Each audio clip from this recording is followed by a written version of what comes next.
नमाज जनाजा के बाद दुआ जायज़ है? जी हाँ, नमाज जनाजा के बाद दुआ जायज़ है, लेकिन कब्र पे जाके, जैसे रसूलुल्लाह सल्लल्लाहु अलैहि वसल्लम ने मांगी है, वो दुआ बिल्कुल जायज़ है। नमाज जनाजा के सलाम के फ़ौरन बाद आप दुआ करेंगे तो ये रस्म और रिवाज की दुआ तो हो सकती है, हुजूर के तरीके की नहीं है, हुजूर के तरीके वाली नहीं, क्योंकि हुजूर के तरीके की होती तो दुआ के लफ्ज़ होते। आप मुझे बताएं, जब हम मस्जिद आते हैं दुआ के लफ्ज़ क्या है? अल्लाहुम्मा अफ्ताह ली अब्वाबा। आपने पढ़ ली ना, क्योंकि हुजूर ने बताया है तो आपको याद है। निकलते हैं अल्लाहुम्मा इन्नी अस्सअलुका, सोते हैं अल्लाहुम्मा बिस्मिका अमूतु व अहया, जब उठते हैं अल्हम्दुलिल्लाह अल्लज़ी अहयाना, है ये हुजूर ने लफ्ज़ दिए हैं। जुर्रत करे जो कहते हैं नमाज जनाजे के सलाम के बाद दुआ है, वो हुजूर के लफ्ज़ बता दे।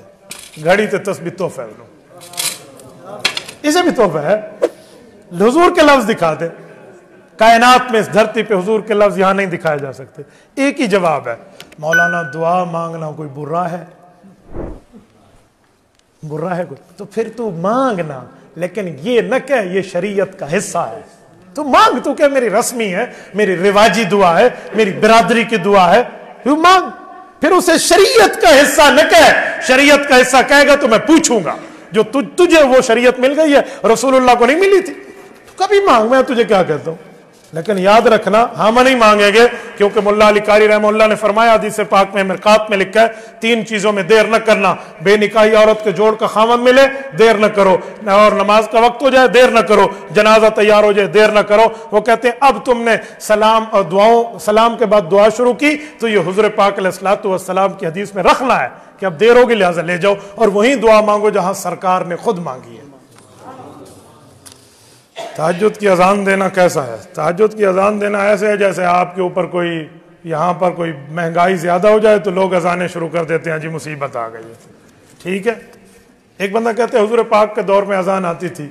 मैंने कहा रसूलुल्लाह सल्लल्लाहु अलैहि वसल्लम के दौर के बाद जो हुजूर ने हमें हुक्म दिया है वो है अलैकुम बिसुन्नती व सुन्नतिल खुलफाए राशिदीन। कहा जी मेरी बात मानो और मेरे सहाबा खुलफाए राशिदीन की मानो। खिलाफत राशिदा ने इस पे अमल नहीं किया तो इसका मतलब है रसूलुल्लाह के दौर की बात है, उम्मत के लिए नहीं है।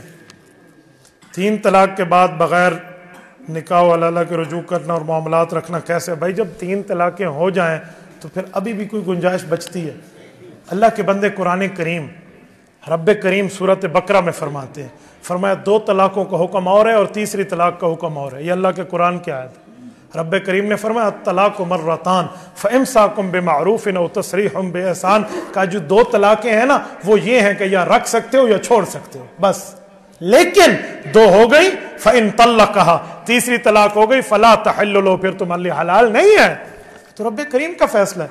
तो 3 तलाकों के बाद भी आप रख के बैठे तो क़यामत की निशानी यही नहीं है तो और क्या है?